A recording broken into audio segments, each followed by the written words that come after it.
Hello everyone. Today I will be showing you how you can insert a page break between pages in Word. If you find this useful, then please leave a like and subscribe. So first, this is the home tab, right? And this is your first page. Let's say you typing out the first page, right? And you don't want to type it on the first page anymore. You want it to type on the second page. You don't want to space all the way to have the second page. Um, an efficient way would be go to the insert tab at the top and then click on page break. This should give you the second page right away.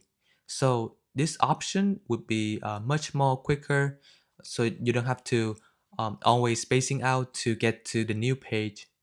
And that is how you can insert a page break in Word. Thank you.